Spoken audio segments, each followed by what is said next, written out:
Good morning, dear friends. It's Tuesday morning once again. A real joy for me to be with you. It's not so sunny today. We've had some rain overnight, and as all good gardeners say, the gardens need rain. Well, there's not been much good news over the weekend. The sad events of the submersible that was lost in the North Atlantic. What a tragic story with such a tragic end. I'm sure our thoughts are with the families and the loss that they have suffered. And then on Sunday, of course, the insurrection in Moscow, the mutiny, the sense of mutiny that was around. Vladimir Putin seemed to be in the most vulnerable situation he's ever found himself in recent years, and we still are waiting to see what will happen there. Political unrest that's around at the moment, the uncertainty regarding the future, the way in which so many families are suffering because of the financial restraints that are so prevalent in our society at the moment. It's sad, it really is. There's a lot of uncertainty around. What does the future hold for us?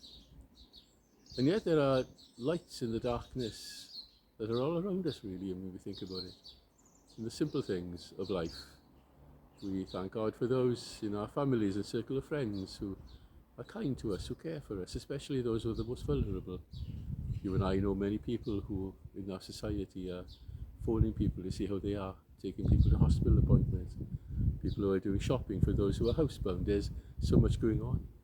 The soup kitchens in Llanelli here, the 3 soup kitchens that are seeking to help the homeless, the volunteers that are there week by week.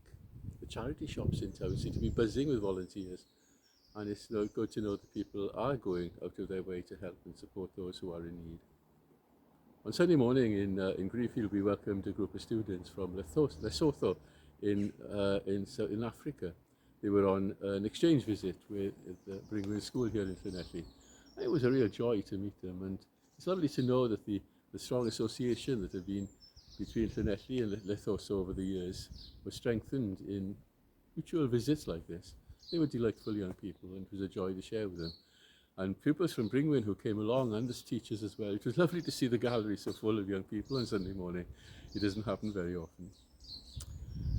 Jesus called us to be lights in the world of the darkness around us, and we can be, making a difference, helping each other along the way. Jesus' ministry was one of deep compassion and care.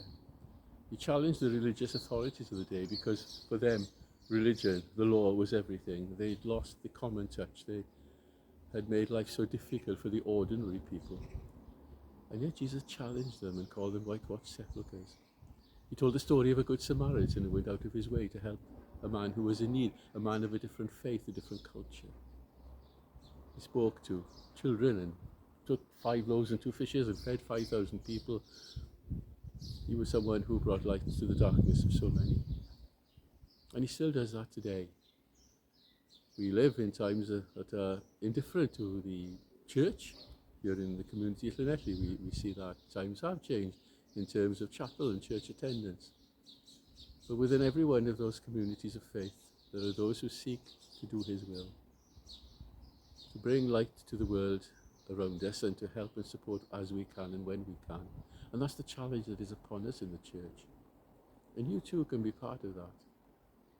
If you do not belong to a church community, then seek one out and be part of that community, not only in worship and praise and to rejoice in the salvation that is ours in Christ, but to follow the ways of him who has shown us the better way, the way of love, care, kindness and compassion.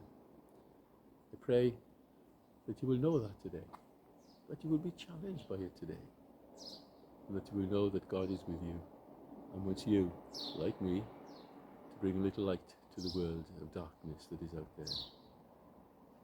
I pray you will know the presence of the one who says, "Come, follow me," and in following him, you indeed, and I indeed, will know the fullness of God's grace and love. I pray you will have a good day today, dear friends, and I pray you will know the Lord's peace and blessing as you seek to do his will. We thank God for the fellowship we share. God bless you, and thank you again for allowing me to be part of your day.